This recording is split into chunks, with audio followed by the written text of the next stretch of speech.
여러분 안녕하십니까? 여야를 가릴 것 없이 정치인들에게 로비성 금품을 전달했다고 진술한 걸로 알려진 통일교 윤영호 전 세계본부장이 오늘 법정에 나와 지금까지 그의 입장이라고 알려진 내용을 뒤집는 듯한 발언을 했습니다. 최근 여러 오해를 받고 있는데 만난 적도 없는 분들에게 금품을 전달하는 건 말이 안 된다. 그런 진술을 한 적이 없다고까지 증언한 건데요. 수사 당시 그의 진술이라고 흘러나와 세상을 떠들썩하게 한 내용과 재판에 나와 직접 증언한 얘기가 왜 달라 보이는 걸까요? 첫 소식 차현진 기자가 보도합니다. 지난 8월 특검 조사에서 전재수 전 해양수산부 장관, 임종성 전 민주당 의원, 김규환 전 미래통합당 의원에게 수천만 원에 달하는 금품을 전달했다고 진술하고 정동영 통일부 장관과 나경원 국민의힘 의원의 이름도 언급한 것으로 알려진 윤영호 전 통일교 세계본부장. 오늘 자신으로부터 1억 원의 불법 정치자금을 받은 혐의로 기소된 권성동 국민의힘 의원의 재판에 증인으로 나왔습니다. 그런데 통일교의 정치권 로비 의혹과 관련한 기존의 입장을 뒤집는 듯한 발언을 했습니다. 권 의원의 변호인이 권 의원과 뭔가 주고받을 만한 신뢰관계가 있었냐고 묻자 에둘러서 말하겠다면서 여러 오해들을 최근에도 받고 있는데 제가 만난 적도 없는 분들에게 금품을 전달하는 건 말이 안 된다고 한 겁니다.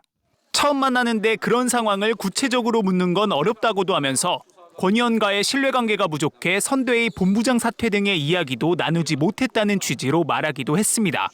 권 의원에게 1억 원을 전달했다는 수사기관에서의 진술도 직접 인정하지 않고 통일교 측의 부적절한 여야 정치인 접촉과 금품 전달 의혹에 대해서도 부인을 하기 시작한 것으로 보입니다. 임종성 전 의원과 김규환 전 의원의 경우 윤 전 본부장을 만난 적이 없다고 주장한 바 있습니다. 이어지는 권 의원 측 변호인 질문에 윤 전 본부장은 지금 세간에 회자되는 부분이 제 의도와 전혀 다르게 퍼지고 있다며 나는 그런 진술을 한 적이 없다고 답하기도 했습니다. 다만 구체적으로 어떤 진술을 하지 않은 것인지는 설명하지 않았습니다. 재판부는 오늘 15일에도 윤 전 본부장을 증인으로 부르기로 했습니다. MBC 뉴스 차현진입니다. 이러한 혼란 속에 경찰이 수사에 속도를 내고 있습니다. 전재수 전 해수부 장관 등 3명을 입건하고 출국 금지 절차에 착수했는데요. 이어서 박솔립 기자입니다. 경찰 특별전담수사팀이 피의자로 입건한 인물은 전재수 전 해양수산부 장관과 임종선 전 민주당 의원, 김규환 전 미래통합당 의원 등 3명입니다. 이들에 대해 출국 금지도 했습니다. 경찰은 전재수 전 장관에게는 뇌물수수 혐의를, 임종성, 김규환 전 의원에게는 정치자금법 위반 혐의를 우선 적용한 것으로 전해졌습니다. 윤영호 통일교 전 세계본부장은 지난 8월 김건희 특검에 2018년에서 2020년 사이 현금 2천만 원과 명품 시계를 전 장관에게 전달했다고 진술한 것으로 알려졌습니다. 2020년 총선 전에는 임종성, 김규환 전 의원에게 각각 3천만 원씩 경력금도 전달됐다고 했습니다. 세 사람은 의혹을 강하게 부인하고 있습니다. 불법적인 그 어떠한 금품 수수 전혀 없었다, 단연코 없었다. 분명히 제가 말씀을 드리도록 하겠습니다. 임종성 전 의원은 통일교로부터 어떠한 경제적 제공도 받지 않았다고 했고 김규환 전 의원도 한 푼도 받은 게 없다며 윤 전 본부장에 대한 고소를 검토 중이라고 반발했습니다. 정동영 통일부 장관과 나경원 국민의힘 의원은 입건되지 않은 것으로 파악됐습니다. 윤 전 본부장이 이들 이름도 언급하기는 했지만 금품을 건넸다는 진술은 없었기 때문입니다. 어제 구치소에 수감 중인 윤 전 본부장을 접견 조사한 전담수사팀은 수사 기록과 진술 등을 토대로 조만간 강제 수사에 들어갈 것으로 전망됩니다. 정치자금법 위반 혐의의 경우 올해를 넘기면 공소시효 7년이 끝날 수도 있어서입니다. 통일교 측은 유튜브와 신문 광고 등을 통해 정치 권력과 결탁해 이익을 얻으려는 계획을 가진 적이 없다며 금품 전달은 윤 전 본부장 개인의 일탈이라는 입장을 내놨습니다. MBC 뉴스 박솔립입니다. 이런 가운데 통일교가 윤석열 전 대통령이 당선됐던 2022년 대선을 앞두고 전방위 로비를 한 정황도 드러났습니다. 윤영호 전 본부장은 당시 통화에서 국민의힘과 민주당을 모두 거론했는데 이런 통일교의 줄타기는 대선 한 달 전 한학자 총재가 윤석열을 선택하면서 일단락된 것으로 드러났습니다. 공태현 기자입니다. 20대 대선을 목전에 둔 2022년 2월 통일교 주최로 열린 한반도 평화 서밋. 통일교는 이 행사에 참여할 해외 주요 인사와 이재명 대통령, 윤석열 전 대통령 등 당시 대선 후보의 만남을 추진했습니다. 1월 25일 윤영호 전 통일교 세계본부장은 당시 통일교 간부와 통화에서 40만 달러든 50만 달러든 우리가 후원한다 치고 정리하자며 그거를 처리해줘야 끈끈해지는 거고 보험을 드는 거라고 했습니다. 윤 전 대통령은 통일교 초청으로 내한한 마이크 펜스 전 미국 부통령을 만났습니다. 비핵화를 비롯한 우리 안보와 또 이런 한미 협력에 관한 그런 얘기들을 좀 나눴습니다. 윤 전 본부장은 2월 통화에서는 몇 명이든 통일교에 신세를 지게끔 해야 한다며 정치권에 연주를 댄 이유를 설명했습니다. 국민의힘이 신세를 졌다고 생각하게 하기 위해 펜스와 윤 전 대통령을 연결한 것이라고도 했습니다. 윤 전 본부장은 연이은 통화에서 두 후보 캠프의 대화 통로도 지목했습니다. 민주당은 문재인 정부 청와대 인사들과 당시 이재명 후보 캠프에 있던 인사 실명을 언급하며 두 개 라인으로 접근했다고 했고, 국민의힘은 권성동 의원 등 친윤석열계 의원들 실명과 함께 세 개 라인으로 접촉했다고 했습니다. 여야 양쪽에 줄을 대려던 통일교는 대선 한 달 전쯤 지지 후보를 확정한 것으로 보입니다. 2월 28일 윤 전 본부장은 3, 4주 전 한학자 총재가 Y로 하면 좋겠다고 했다고 말합니다. 이들은 통화 과정에서 윤 전 대통령을 Y로 불러왔습니다. 윤 전 본부장은 이 같은 결정을 한 총재가 3월 2일 집회에서 이야기할 거라며 우리가 캐스팅 보트를 할 수 있는 입장이 된 건 고무적이라고 자평했습니다. MBC 뉴스 공태현입니다. 이런 가운데 국민의힘은 통일교 관련 의혹에 대해 여야를 가리지 말고 수사하자며 특검 도입을 요구하고 있습니다. 개혁신당도 제3지대 추천 특검을 제안하면서 양당이 대여 협공을 하는 모양새인데요. 고병찬 기자입니다. 국민의힘이 더불어민주당의 통일교 금품수수 의혹을 통일교 게이트라 명명하고 대대적 공세에 나섰습니다. 경찰 수사와 별도로 국회는 즉시 통일교 게이트 특검 도입을 준비해야 합니다. 새 특검은 민중기 특검의 직무유기도 철저히 조사해야 합니다. 그동안 권성동 의원의 구속과 통일교 집단 입당 의혹 등으로 수세에 몰렸던 국민의힘이 전세를 역전시킬 기회라고 판단한 겁니다. 이 정도 사안이 터졌으면 민주당도 당당하게 특검을 받아야죠. 우리 진실을 가려보자 한다면서 특검을 거부할 이유가 있겠습니까? 나경원 의원 등도 통일교 측과 접촉했다는 의혹이 제기된 상황이지만 국민의힘 지도부는 이미 나 의원이 결백을 주장한 만큼 여야를 가리지 않고 특검이 수사해야 한다는 입장입니다. 야당이 추천하는 공정한 인사를 통해서 이 부분에 대한 진실이 명확히 드러나기를 기대하고 있습니다. 특검뿐만 아니라 국정조사 등 진실을 밝히기 위해 다양한 수단들도 병행될 필요가 있다고 생각을 합니다. 그러나 나 의원 측은 이름이 언급됐다는 이유만으로 특검 수사 대상이 된다는 건 말이 안 된다며 당 지도부와는 입장차를 보였습니다. 거대 양당이 통일교 게이트에 연루된 만큼 개혁신당 또는 조국혁신당 등 제3자가 특검을 추천해야 한다는 주장도 나왔습니다. 통일교 게이트에 연루된 기득권 양당이 아닌 제3지대가 추천하는 특별검사입니다. 지금 필요한 것은 변명도 경찰 핑계도 아닙니다. 보수 야권을 중심으로 통일교 게이트 특검법 논의가 시작된 가운데 구체적인 특검 법안은 이르면 다음 주 중 마련될 전망입니다. MBC 뉴스 고병찬입니다. 더불어민주당은 통일교 관련 의혹이 사실로 드러나면 가차없이 처리하겠다는 강경 방침을 밝히고 있습니다. 다만 당사자들이 모두 의혹을 적극 부인하는 데다 확실한 근거도 부족해 경찰 수사부터 지켜보겠다는 입장인데요. 김상훈 기자가 보도합니다. 전재수 전 해양수산부 장관 사퇴 하루 만에 열린 더불어민주당 최고위원회의. 정청래 대표, 김병기 원내대표는 통일교 의혹에 대한 언급 없이 내란 청산만을 강조했습니다. 정 대표는 특히 2차 종합특검을 발족해 미진한 수사를 이어가야 한다고 말했습니다. 내란의 최초 시발점, 최초 공모자 등은 여전히 오리무중입니다. 내란 척결 이대로 끝낼 수는 없습니다. 통일교 의혹도 특검 수사하자는 야권 주장에 대해선 전형적인 정치 공세라고 일축했습니다. 근거와 명확성이 좀 부족해 보이는 그런 단계에 있습니다. 그렇기 때문에 현재는 수사기관의 신속하고 엄중한 수사를 촉구하고 수세에 몰린 국민의힘이 통일교와의 유착에서 벗어나려고 의혹을 키운다는 겁니다. 국힘에서는 이 사건을 좀 확대해서 그동안 자신들이 몰렸던 이제 궁지에서 벗어나기 위한 뭐 그런 걸로.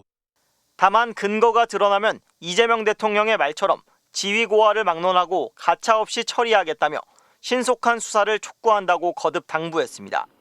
당내에서는 파급력을 주시하면서도 추가적인 의혹 확산을 경계하는 분위기입니다.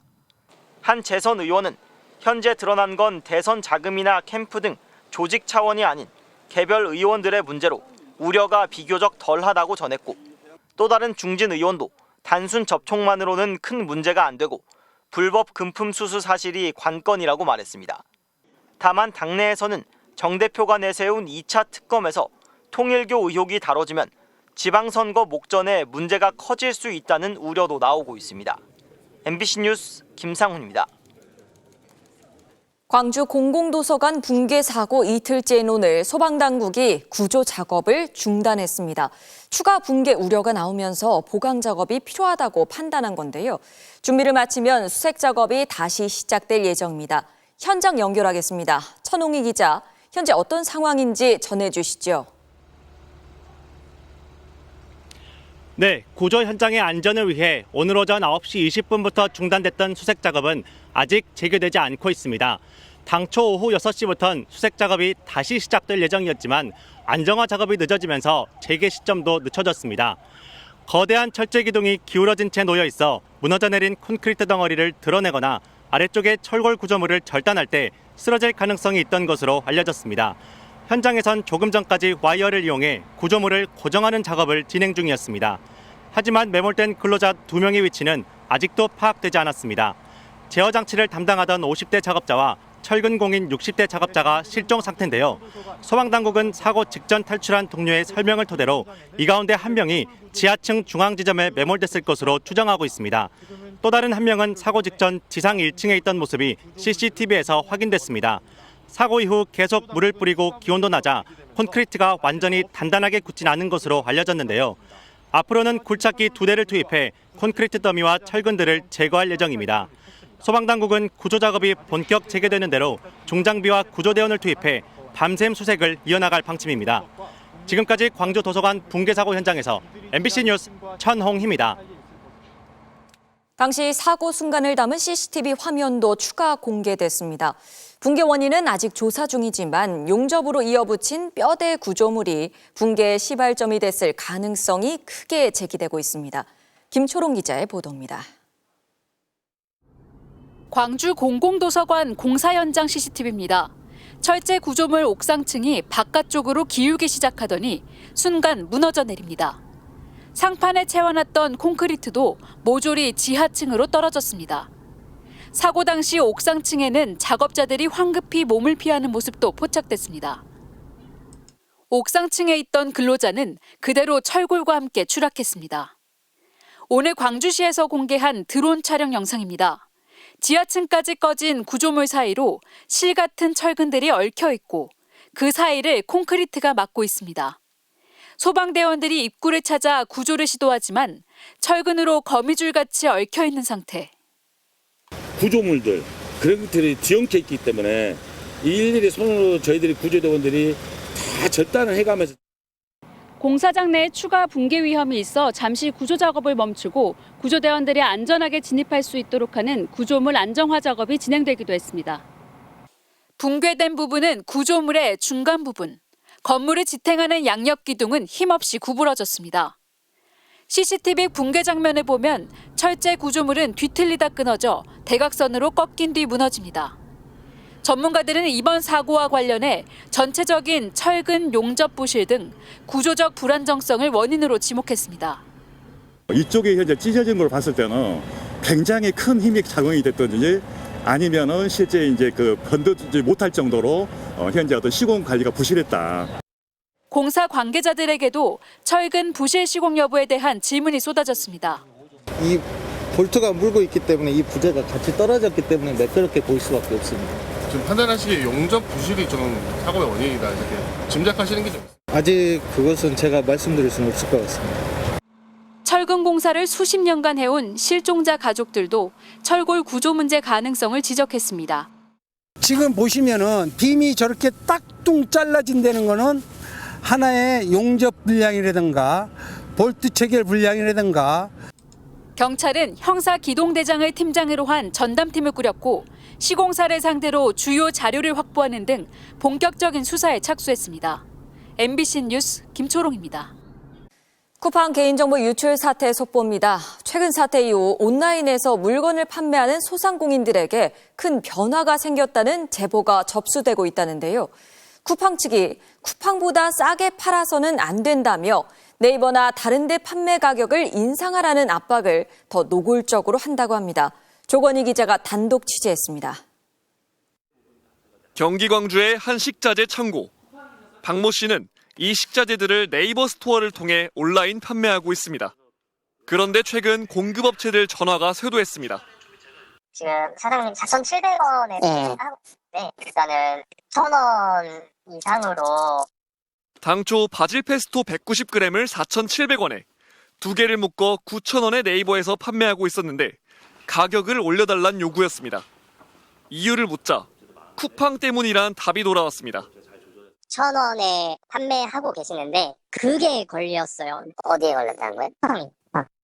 같은 상품이 네이버에서 더 싸게 팔린다는 걸 확인한 쿠팡이 공급처를 압박했다는 얘기입니다. 옛날에는 심하지가 않았는데 좀 노골적이에요. 한 온라인 애견용품 업체도 최근 제조사로부터 비슷한 요구를 받았습니다. 쿠팡보다 싸게 판다고 난리를 친다며 네이버에서 판매 가격을 올려달란 겁니다. 너무해요. 쿠팡 애들보다 가격 낮으면 안 된다고 그러는 거잖아요. 해마다 더 심해지는 것 같은데. 최근 개인정보 유출 사태 이후 부쩍 이런 요구가 많아졌다고 합니다. 요 며칠 사이에 한 3-4번을 받았으니 얘네가 확실히 쿠팡에서 이제 사람들이 더 떠나니까 조금 더 그렇게 심하지 않나? 개인정보 유출 사태 이후 쿠팡 이용자가 예전보다 주간 평균 11만 명가량 준 것으로 나타났습니다. 쿠팡 이용 행태를 묻는 한 설문조사에서 응답자의 40%가 이용을 중단했다, 7%는 탈퇴했다고 밝혔습니다. 이용자 이탈이 업체 압박으로 이어지는 게 아니냐는 질문에 쿠팡은 고물가 시대에 최저가로 판매하기 위해 납품사와 공급가 협상을 하는 것이라고 답했습니다. MBC 뉴스 조건입니다. 쿠팡의 경쟁사 가격 인상 압박, 처음 제기된 의혹이 아닙니다. 4년 전에도 납품업체에 갑질을 한 사실이 적발돼 30억 원대의 과징금이 부과됐었는데요. 그때도 쿠팡은 책임을 회피하고 소송전에 나섰습니다. 원석진 기자입니다. 쿠팡의 납품업체 쥐어짜기식 행태는 이미 4년 전에도 있었습니다. 지난 2021년 공정거래위원회는 쿠팡에 과징금 32억 9천만 원을 부과했습니다. 쿠팡이 최저가 전략을 고수하기 위해 납품업체 101곳에 경쟁 온라인몰 판매가를 부당하게 올리도록 한 것으로 조사됐습니다. 최근에는 그게 유통업체로 이미 힘이 넘어갔다는 건 누구나 다 아는 사실이고요. 대기업 업체인 납품업체를 하더라도 그들에 대해서도 우울적 힘이 있다라고 인정한 케이스고. 공정위는 쿠팡이 당시 적자라는 이유로 과징금을 깎아주고 검찰 고발도 하지 않았습니다. 쿠팡은 대형 로펌 정관 변호사들을 선임해 소송전에 돌입했습니다. 지난해 6월 법원이 정상적인 거래 관행을 벗어난 것이라고 인정하기 어렵다는 이유 등으로 쿠팡 손을 들어줘 지금은 대법원에서 다시 다투고 있습니다. 이번 개인정보 유출 사태 때도 쿠팡은 정부의 지시를 순순히 따르지 않았습니다. 개인정보 노출이라고 했던 쿠팡은 개인정보보호위원회가 유출로 다시 공지하라고 지시하자 이를 요청에 따른 조치라고 고객들에게 알렸습니다. 최근 국회에 나와 정보 유출 사태를 끝까지 책임지겠다던 박대준 쿠팡 대표는 돌연 사임했습니다. 쿠팡은 미국 모회사 소속 법무총괄 미국인을 임시대표로 내세우고 개인정보 유출 사태에 대한 수습을 위해 적극적으로 나서는 차원이라고 설명했습니다. 하지만 한국 사정을 잘 모르는 외국인을 방패막이로 세워 쿠팡 청문회를 무력화하려는 전략이라는 비판도 나옵니다. 공식 사과나 입장 표명이 없는 김범석 쿠팡 창업주는 아직 청문회 참석 여부를 밝히지 않고 있습니다. MBC 뉴스 원석진입니다. 이틀째 열린 정부 부처 업무보고에서 쿠팡을 겨냥한 이재명 대통령의 발언이 있었는데요. 이 대통령이 규정을 위반해 국민에게 피해를 주면 회사가 망한다는 생각이 들도록 제재해야 한다고 강조했습니다. 제재가 약하기 때문에 개인정보 유출 같은 법 위반을 해놓고도 기업들이 뭐 어쩔 건데 같은 태도를 보인다고 지적했는데요. 정부는 앞으로 매출의 10%까지 과징금을 늘리는 방안을 추진할 방침입니다. 홍신영 기자입니다. 이틀째 이어진 부처별 업무보고에선 쿠팡 사태의 규제기관인 개인정보보호위원회가 기업 제재 방안을 보고했습니다. 개인정보 유출이 반복돼도 현행 과징금은 기업들에게 큰 타격을 줄 수 없습니다. 법적으로는 전체 매출액의 3%로 되어 있고요. 또 시행령단에 내려가서는 직전 3개년 매출액의 평균으로 되어 있습니다. 그 시행령을 일단 고칩시다. 네. 3년 중에서 제일 높은 연도에 3%라죠. 쿠팡 사태에 이 같은 규정을 적용할 경우 3년간 최고 매출액인 작년 41조 원을 기준으로 3%의 과징금은 약 1조 2,300억 원 정도입니다. 이 대통령은 기업들의 중대 범죄가 반복되는 건 제재 수위가 약하기 때문이라고 지적했습니다. 위반해도 본 태도를 보면 뭐 어쩔 건데 이런 느낌이 들어요. 너무 우리나라는 경제 제재가 너무 약해서 위반을 너무 쉽게 생각하는 것 같습니다. 그러면서 강력한 제재를 거듭 강조했습니다. 국민들한테 피해 주고 그러면 엄청난 경제 제재를 다 당한다. 잘못하면 회사 망한다. 이 생각이 들게 만들어야 됩니다. 개인정보위는 반복 중대 위반 사례에 대해 징벌적 과징금을 현행 전체 매출의 3%에서 10%로 3배 이상 올리는 방안을 추진하겠다고 밝혔습니다. 이 대통령은 또 개인정보 침해 집단소송제가 꼭 도입돼야 한다고 강조했습니다. 3,400 몇십만 명이라더라. 그 사람들이 다 피해자인데 그 사람들이 일일이 다 소송 안 하면 안 주는 거 아닙니까? 집단소송도 꼭 도입해야 될 것 같아요. 집단소송제는 일부 피해자가 재판에서 이기면 모든 피해자에게 똑같이 법적 효력이 미치는 일괄 권리구제 방안으로 개별 소송의 어려움이나 법무 비용을 최소화할 수 있는 제도입니다. 이에 대해 개인정보위는 현재 집단소송제 관련 법안이 발의돼 있다고 설명했습니다. MBC 뉴스 홍신영입니다. 대규모 개인정보 유출 사태가 터진 쿠팡에 대해 이용자들이 손해배상 청구 소송에 이어 쿠팡 경영진을 형사 고소하고 나섰습니다. 한 법무법인은 오늘 쿠팡 이용자들을 대리해 쿠팡 주식회사와 미국 모회사 쿠팡 INC 등 법인과 김범석 의장, 박대준 전 대표 등 전현직 경영진을 서울경찰청 사이버수사대에 고소했다고 밝혔습니다. 이들은 쿠팡의 보안 체계가 사실상 작동하지 않았다며 철저한 수사와 책임 추궁을 촉구했습니다. 다음 소식입니다. 국민의힘 지도부에서 지난해 12월 3일 밤 계엄군을 막아섰던 안규령 현 대통령실 부대변인에 대해 즉각 사살해도 되는 거였다는 망언이 나와 파문이 일고 있습니다. 이기주 기자가 보도합니다. 지난해 12월 3일 밤 완전 무장 상태로 국회에 진입한 계엄군에 맞서 현 대통령실 안규령 부대변인이 계엄군의 총구 쪽을 붙잡습니다. 부끄럽지도 않냐? 부끄럽지도 않냐고! 그런데 이를 두고 국민의힘 김민수 최고위원이 최근 한 유튜브 방송에 나와 안 부대변인의 행동은 군인의 총을 뺏으려 한 것이라며 즉각 사살이 가능하다고 주장해 논란이 일고 있습니다. 제 중장교 출신이라 이거 말도 안 되는 소리라고 했어요. 군인에게서 총기를 뺏는다는 것은 이거 사실상 즉각 사살해도 되는 거예요. 그 말을 했다가 또 논란이 됐었죠. 네. 김 최고위원은 이어 당시 안 부대변인이 미리 화장을 하고 해당 장면을 연출했다고 한 김현태 전 707 특수임무단장의 최근 법정 발언과 비슷한 주장도 이어갔습니다.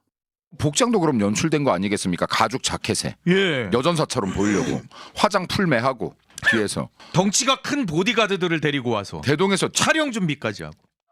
김민수 최고위원은 앞서 지난해 12월 한 극우 성향의 유튜브에 출연해 계엄으로 한 방을 보여주셨다. 과천 상륙작전이다. 선관위 상륙작전이라고 말했다가 국민의힘 대변인에서 물러나는가 하면 이후에도 각종 극우 성향 집회에서 12.3 비상계엄을 옹호하고 탄핵에 반대하는 발언을 이어오고 있습니다. 더불어민주당은 김 최고위원이 국민을 사살의 대상으로 삼고 처단하려 한 윤석열 전 대통령과 판박이라며 제2의 노상원이라고 비난했습니다. 노상원이 국민의힘 최고위원 자리에 그대로 앉아 있는 듯한 모습입니다. 김 최고위원은 스스로 독재를 위한 쿠데타 동조 세력임을 자인한 셈입니다. 이런 가운데 안 부대변인은 자신의 행동을 사전 연출이라고 비난한 김 전 특임단장의 법정 증언에 대해 허무맹랑한 주장으로 내란을 희화화하고 있다며 법적 조치를 예고했습니다. MBC 뉴스 이기주입니다. 지난해 5월 김건희 씨가 박성재 당시 법무장관에게 여러 차례 연락한 뒤 디올백 사건을 수사하던 검찰 지휘부가 검찰총장을 패싱하고 갑자기 교체됐다는 소식 전해드렸죠. 자, 그런데 파문을 일으킨 인사 당일에도 김건희 씨가 박 전 장관에게 다시 수차례 연락하고 검찰총장 사퇴라는 표현을 담은 메시지를 보낸 걸로 확인됐습니다. 그리고 이게 끝이 아니라 이틀 뒤엔 김건희, 윤석열 두 사람이 연이어 검찰총장이 개긴다는 표현을 담은 메시지를 보냈는데요. 김지성 기자의 단독 보도입니다. 이원석 당시 검찰총장이 서울중앙지검에 김건희 씨의 디올백 수수 의혹을 수사할 전담팀을 만들라고 지시하고 불과 11일 뒤 법무부가 서울중앙지검 지휘부를 갑자기 교체합니다. 어제 단행된 검사장 인사는 제가 이에 대해서 더 말씀드리지 않겠습니다. 그런데 중앙지검 지휘부가 교체된 그날 저녁에도 김건희 씨가 박성재 당시 법무부 장관에게 여러 차례 연락을 한 사실이 확인됐습니다. 먼저 저녁 8시 30분쯤 박 전 장관 휴대전화로 텔레그램 전화가 왔습니다. 발신자는 김건희 안방마님의 줄임말로 보이는 김안방이었습니다. 통화가 끝나고 몇 분 뒤 김 씨는 수사팀 교체로 이원석 총장이 사표를 고심한다는 내용이 담긴 기사 링크를 전달하기도 했습니다. 김 씨는 약 10분 뒤 다시 박 전 장관에게 네라는 메시지도 보냈습니다. 이틀 뒤 이번엔 김 씨와 윤석열 전 대통령 모두에게서 용산이 총장의 업무 실적, 능력, 자기정치 등의 문제점을 지적하며 용퇴를 요구했지만 총장이 거부하고 개기기로 했다는 내용의 텔레그램 메시지가 도착했습니다. 다만 휴대전화 속 데이터가 아직 완전히 복원된 게 아니어서 윤 전 대통령 부부의 전화와 메시지에 박 전 장관이 어떤 대답을 했는지는 파악되지 않았습니다.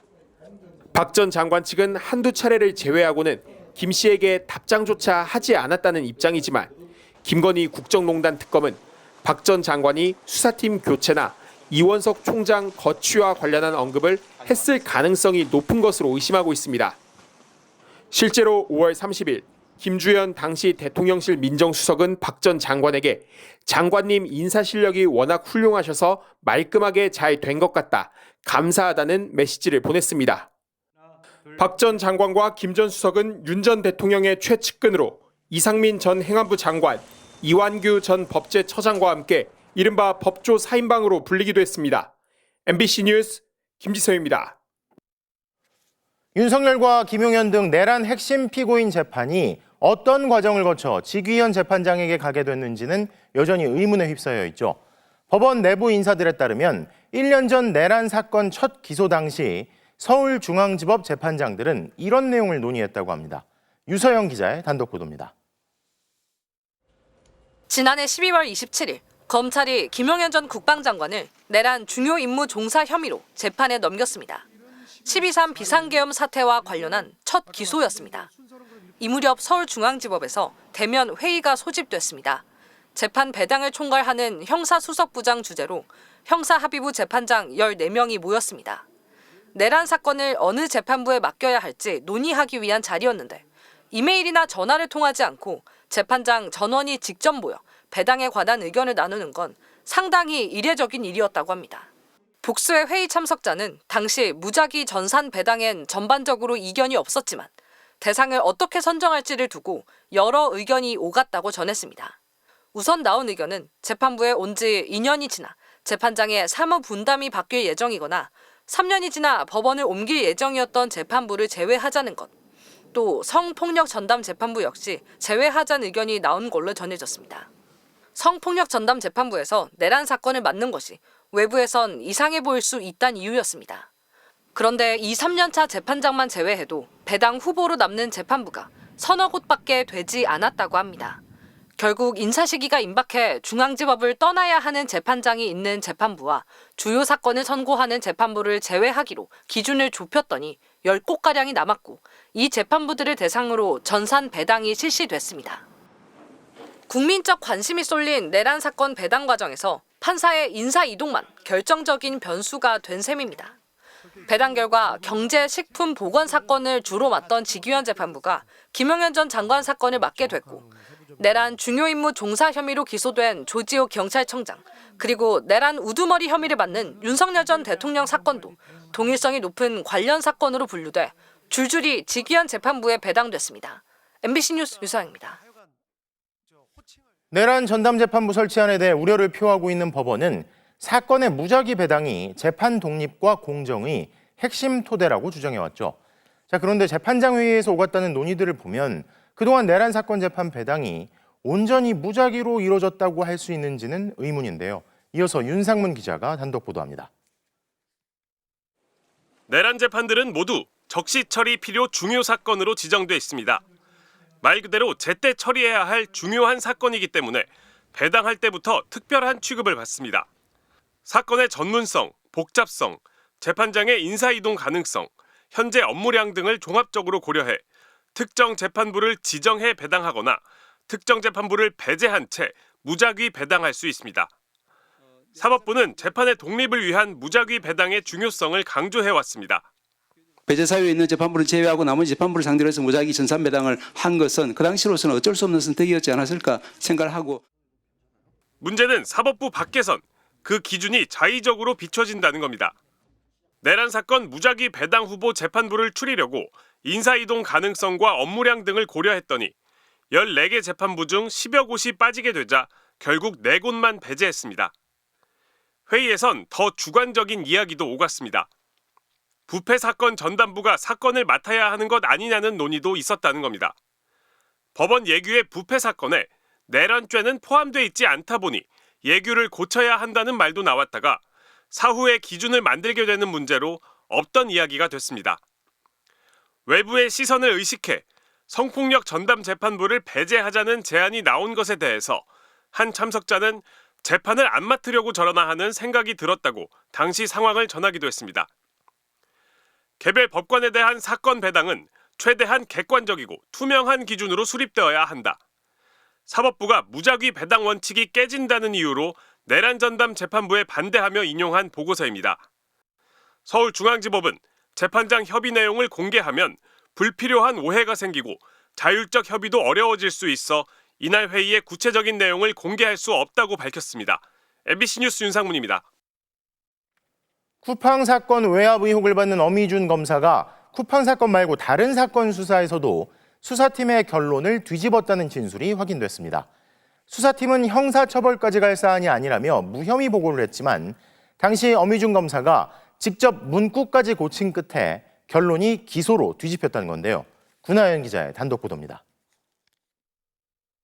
지난 2023년 3월 임기가 1년 8개월 남은 나희승 코레일 사장 해임안을 당시 윤석열 대통령이 제거했습니다. 오봉역 사망사고, 영등포역 선로 이탈 등의 사고가 잇따르자 당시 원희룡 국토교통부 장관이 제청한 해임 건의안을 받아들인 겁니다. 문재인 정부에서 임명된 공공기관 사장이 윤석열 정부 들어 해임된 첫 사례였습니다. 원 전 장관은 곧장 후임 공모를 지시했습니다. 져야 될 책임과 위험에 대한 부담이 어마어마하게 크기 때문에 공모 과정을 통해서 최선의 적임자를 뽑도록 하겠습니다. 그런데 여기서 잡음이 발생했습니다. 사장 최종 후보 5명의 정보가 흘러나왔기 때문입니다.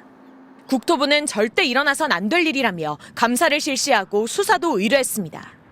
사건을 맡은 인천지검 부천지청의 조사 결과 사장 추천위원 중 한 명이 코레일 노조 간부에게 최종 후보 5명의 이름과 순위를 유출한 게 확인됐습니다. 하지만 공공기관 사장 하마평은 언론에도 종종 등장할 정도로 후보자 정보가 흘러나오는 건 드물지 않은 일이었고 적용할 법리도 애매했기 때문에 당시 수사팀은 형사처분은 과도하다고 결론냈습니다. 차장과 부장검사도 이에 동의해 무혐의 보고서를 결재했습니다. 그런데 실제 검찰이 취한 조치는 벌금 500만 원 약식 기소였습니다. 사건 발생 1년 만에 나온 무혐의 결론이 사흘 만에 뒤집힌 겁니다. 어제 관봉권 쿠팡 특검에 출석한 문지석 당시 부장검사는 여기에도 엄희준 당시 청장이 관여했다고 진술했습니다. 무혐의 보고서를 받은 엄 전 청장이 벌금 500만 원을 부과하는 약식 기소 가이드라인을 제시했고 보고서 원본 파일을 보내달라고 하더니 직접 문구를 고치기까지 했다고 했습니다. 지난 쿠팡 외압 폭로 당시 공개된 주임 검사와 문 부장검사 사이 내부 메신저 내용에서 쿠팡 무혐의라는 문구 위에 적힌 공직자 이해충돌법 위반 사건 구약식이라는 문구가 코레일 사건 가이드라인이라는 것이 문 검사의 주장입니다. 엄 전 청장은 수사 가이드라인은 존재하지 않고 서로 의견을 교환한 것에 불과하다는 입장을 고수하고 있습니다. MBC 뉴스 구나연입니다. 음식점에서 흉기를 휘둘러 지인을 숨지게 한 50대 남성이 경찰에 붙잡혔습니다. 남성은 범행 직후 택시를 타고 유흥주점으로 갔는데 택시기사와 유흥주점 직원에게 사람을 죽여 기쁘다며 자랑하듯 말했습니다. 유주성 기자입니다. 강원 원주시의 한 식당 앞, 녹색 패딩 점퍼를 입은 남성이 달리던 택시 앞을 가로막더니 갑자기 올라탑니다. 조수석에 탄 남성의 목적지는 3km 떨어진 유흥주점. 그런데 갑자기 남성은 택시기사에게 끔찍한 말을 하기 시작했습니다. 건방이 벌린 내가 죽여서 기쁘다. 칼을 찔렀어. 피가 방법이야. 곧 유흥주점에 도착한 남성은 주점 직원에게도 비슷한 말을 반복했습니다.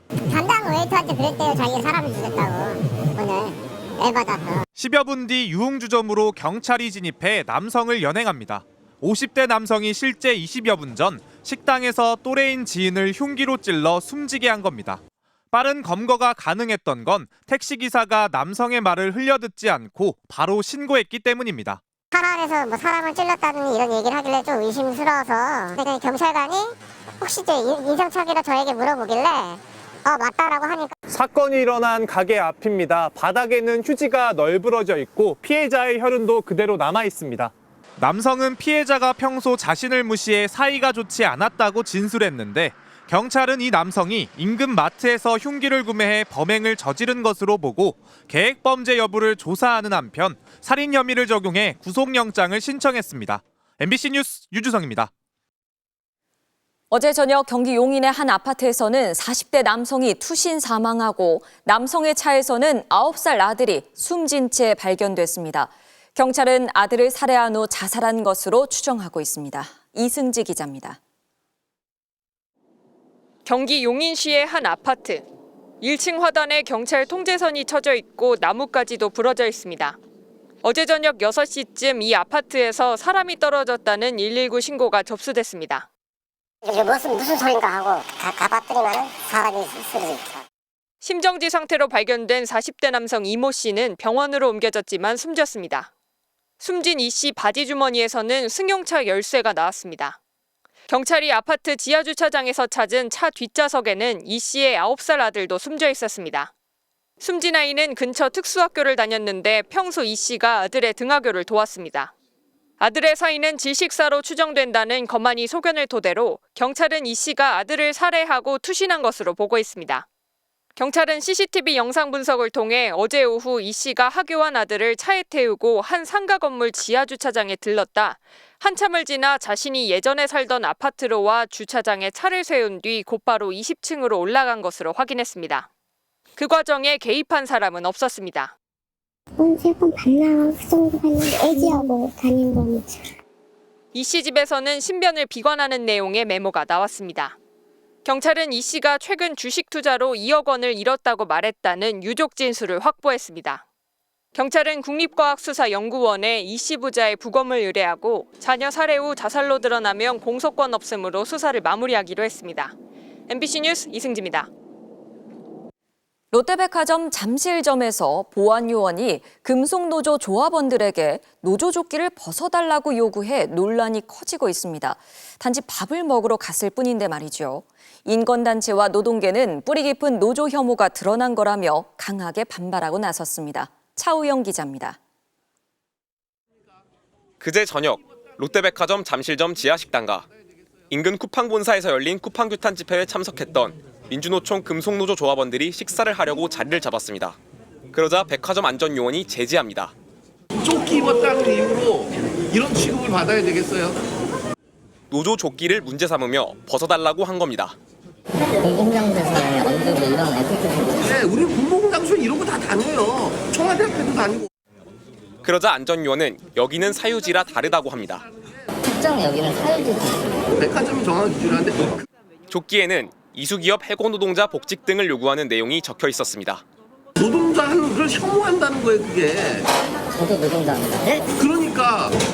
결국 조합원 중 3명은 밥을 먹지 못했습니다. 인권단체는 노조에 대한 명백한 혐오라며 오늘 롯데백화점 앞에서 긴급 기자회견을 열었습니다.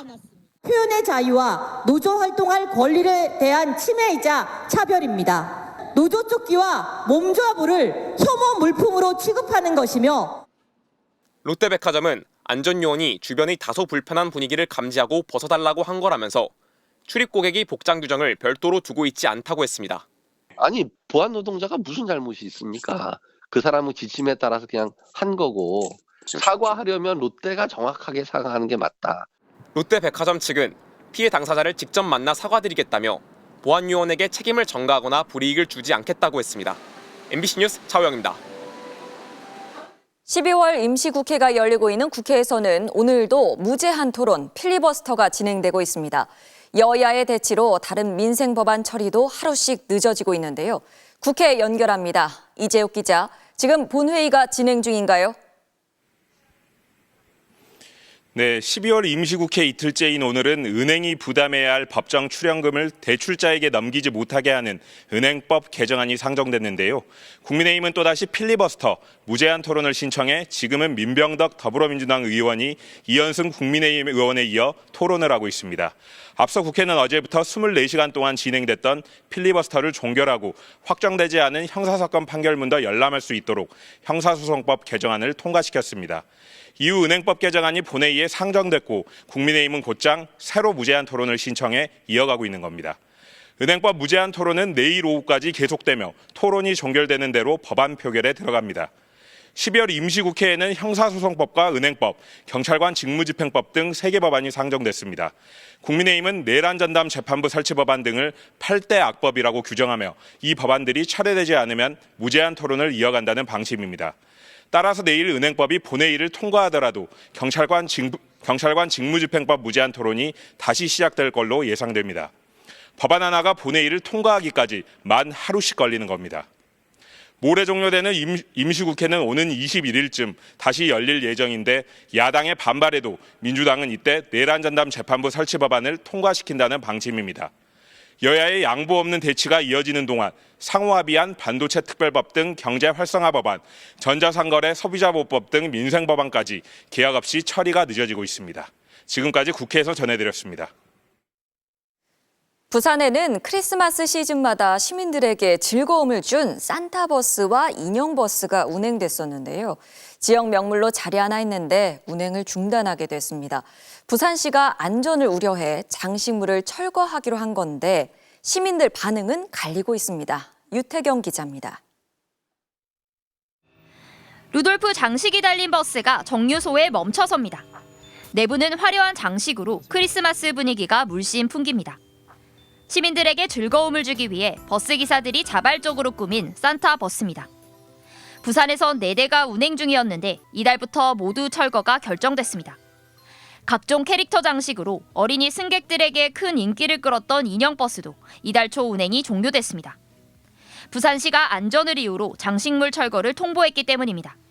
시가 메말랐지만 짧은 거리지만 웃고 지나가라고 이렇게 배치를 해놨는데 솔직히 많이 아쉽죠. 관련 법상 차량에 장착되는 부품, 장치, 보호 장구 등은 안전 기준을 갖춰야 하는데 버스 외부 장식물이 운행 중 이탈하거나 내부 조명에서도 불이 날 수도 있다는 이유에서입니다. 행사 취지는 시에서도 공감하지만 장식품이 자동차 관리 법령의 안전 기준에 적합하다고 보기 어렵고 두 명물버스가 운행이 종료된다는 소식에 시민들 반응도 제각각입니다. 잘 꾸민 것 같고 그걸로 어떤 관광 산업이나 그런 게 활성화될 수도 있다고 생각해서 안에 막 이렇게 뒷열이 돼 있잖아요. 근데 우리 승객들이 거기에 의해서 조금 잘못하고 다칠 수도 있겠다. 단순 대중교통수단을 넘어 시민들에게 소소한 즐거움을 줬던 부산의 명물버스들은 이제 시민들의 추억 속에만 남게 됐습니다. MBC 뉴스 유태경입니다. 주말인 내일 날씨 정보를 잘 확인하시는 게 좋겠습니다. 중부지방을 중심으로 대설특보급의 많은 눈이 예보됐는데요. 지난 4일 퇴근 시간대 집중적으로 내렸던 것과는 다르게 밤까지 긴 시간 동안 이어질 것으로 보입니다. 류현준 기자입니다. 기상 예상 지도입니다. 내일 오전 중부지방을 중심으로 눈구름대가 빠르게 발달하더니 점차 범위를 넓혀 나갑니다. 이번 주말 수도권을 포함한 중부지방에 많은 눈이 내릴 전망입니다. 우리나라 북서쪽에서 접근하는 고기압과 동쪽 자리한 고기압 사이에 형성된 기압골에서 두꺼운 구름대가 발달하는 영향이 큽니다. 토요일 하루 동안 예상되는 눈의 양은 서울 2에서 7cm, 인천, 경기 남서부 최대 5cm, 경기 북부와 남동부, 제주 산지와 충북 중북부 최대 10cm, 경북 북부 내륙 최대 7cm의 눈이 예보됐습니다. 24시간 동안 5cm 이상의 적설이 예상될 경우 대설주의보가 발령되는데 중부지방을 중심으로 대설특보가 내려질 가능성이 큽니다. 기온이 낮아지는 늦은 오후부터 눈이 강해져 중부 내륙을 중심으로 10cm 이상의 많은 눈이 쌓이는 곳도 있겠습니다. 다만 기온 차이에 따라 지역별 강수 형태는 다르게 나타나겠습니다. 중부지방과 전라 동부 내륙, 경북권, 경남 서부 내륙, 제주도 산지는 비 또는 눈이 내리겠지만 그 밖의 지역에선 비가 내릴 전망입니다. 특히 중부 내륙은 토요일 오후부터 본격적으로 눈이 강하게 내리겠고 지난 4일처럼 짧고 강한 폭설이 아닌 상대적으로 오랜 시간 이어지는 형태가 될 것으로 예상됩니다. 습기를 머금어 무거운 눈이 시간당 1에서 3cm씩 쏟아질 때도 있어 안전에 특히 유의해야 합니다. 일요일인 14일에도 충남과 호남 서해안을 중심으로 눈이 이어지겠습니다. MBC 뉴스 류현준입니다.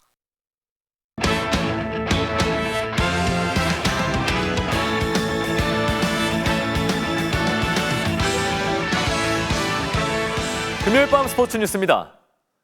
유로파리그에서 모처럼 코리안 더비가 벌어졌는데요. 미트윌란의 조규성이 행크의 오현규 앞에서 결승골을 터뜨리며 국가대표 공격수 경쟁에 불을 붙였습니다. 헤르닝에서 박재용 기자가 직접 전합니다. 미트윌란의 조규성과 행크의 오현규, 소속팀은 물론 국가대표의 핵심인 두 선수가 나란히 선발 출전한 가운데 수비수 이한범까지 우리 선수 3명이 동시에 그라운드를 누볐습니다. 조규성이 가장 돋보였습니다. 전반 17분 동료의 슈팅이 골키퍼에 맞고 흐르자 지체 없이 달려들어 골망을 흔들었습니다. 시즌 6호 골이자 자신의 유로파리그 첫 득점. 이후 수비에서도 적극적인 압박을 펼친 조규성은 팀의 1대0 승리를 이끌고 팬들 앞에서 기쁨을 만끽해 했습니다. 현규 무조건 막아야 된다 이렇게 좀 잘 얘기했었는데 오늘 경기 끝나기 전까지는 한마디도 안 했어요. 많이 아쉬워하는 것 같더라고요. 저희가 이겼으니까 뭐 어쩔 수 없죠. 4경기 연속 풀타임 활약으로 경기력을 회복하고 있지만 조규성은 스스로 냉정한 평가를 내렸습니다. 저는 한범이 진짜 9점 이상 줄 것 같고 솔직히 저는 한 6점? 왜냐면 골은 넣었지만 제가 좀 경합 상황이나 이제 그 찬스가 좀 더 몇 개 있었는데 그런 좀 디테일이 좀 많이 부족했던 것 같아요. 행크의 오현규도 고군분투했지만 미트윌란의 중앙 수비로 나선 이한범에게 꽁꽁 묶여 아쉬움을 삼켰습니다. 아쉽게도 져가지고 너무 아쉽고요. 이렇게 좋은 팀에서 현범이가 이렇게 잘하고 있어서 너무 보기 좋은 것 같습니다. 제가 한번 그냥 현경 뒤통수를 박았는데 현경이 끝나고 이제 저한테 뭐라고 하더라고요. 3초 뒤에 박냐고. 한국 선수 3명의 맞대결로 더욱 뜨거웠던 코리안 더비였습니다. 유럽에서 경쟁력을 키워가고 있는 세 선수의 활약은 월드컵을 앞둔 대표팀에도 큰 힘이 될 전망입니다. 헤르닝에서 MBC 뉴스 박지용입니다. 북중미 월드컵 조추첨을 마친 홍명보 감독이 대표팀의 베이스캠프 후보지 답사를 마치고 귀국했습니다. 홍명보 감독은 조추첨에 대해 쉬운 조는 없다며 사전 분석을 강조했습니다. 정보가 없다라는 건 굉장히 위험할 수가 있거든요. 네이션스컵 또 내년 3월에 있는 플레이오프 본격적으로 분석에 들어갈 예정입니다. 조별리그 3경기 모두 멕시코에서 치르는 만큼 고지대 적응이 관건인데 8곳의 베이스캠프 후보지를 고민 중입니다. 과학적으로 좀 접근해야 될 필요가 있을 것 같아요. 고지대도 적응을 해야 되지만 그 고온다습한 환경도 적응을 해야 하기 때문에 이거를 교차 적응이라고 하는데 또 내년 3월 계획 중인 2차례 평가전 중 한 팀은 결정이 된 상태라고 밝혔습니다. 밀라노 동계올림픽 메달 후보로 꼽히는 스노보드 하프파이프의 최가온 선수가 월드컵 통산 2번째 금메달을 따냈습니다. 결선 2차 시기에서 예상 밖의 상황이 벌어졌습니다. 공중 3회전 기술조 중 넘어져서 10명 중 7위로 쳐졌는데요. 하지만 심기일전하고 나선 최가온 2차 시기는 달랐습니다. 1차 때 실패했던 1080도 기술을 완벽하게 소화했고요. 나머지 과제까지 수행한 뒤 손뼉을 치며 만족감을 드러냅니다. 최종 92.75점. 1, 2차 시기 가운데 높은 점수로 순위를 가리는데 전체 최고점을 받았습니다. 지난해 허리 수술만 3번 받는 불운을 딛고 따낸 통산 2번째 월드컵 금메달. 내년 동계올림픽에 대한 기대감도 커졌습니다. 이제 올림픽이 정말 코앞으로 다가왔는데요. 최선을 다해서 후회하지 않도록 제 런을 보여드리고 싶습니다.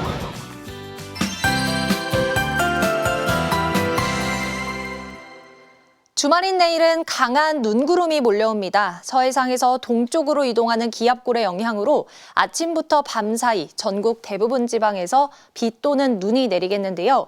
늦은 오후부터는 기온이 낮은 중부 내륙을 중심으로 시간당 1에서 3cm 안팎의 무겁고 강한 눈이 쏟아지겠습니다. 적설량도 더 늘었는데요. 강원 내륙 지역에 최고 15cm 이상, 경기 동부에 3에서 10, 서울에도 2에서 많게는 7cm가량의 눈이 쌓이겠습니다. 지난 첫눈 때보다 지속 시간이 더 길 것으로 보여서 피해 없도록 대비 잘해 주셔야겠습니다. 휴일인 모레는 다시 눈구름이 유입돼 서쪽을 중심으로 1에서 5cm 안팎의 눈이 더 이어지겠습니다. 내일 눈이 내리는 곳에서는 빙판길을 이루는 곳들이 많겠습니다. 교통안전에 각별히 유의하셔야겠습니다. 내일 아침 기온은 대부분 영상권으로 출발하는데요. 서울의 기온이 2도, 전주와 광주 2도 예상됩니다. 한낮 기온은 서울이 3도, 청주 7도로 중부지방은 오늘보다 2도에서 4도가량 낮겠습니다. 다음 주에는 예년 기온을 조금 웃돌며 심한 추위는 없을 전망입니다. 날씨였습니다. 금요일 뉴스데스크 오늘 순서는 여기까지입니다. 함께해 주신 여러분 고맙습니다.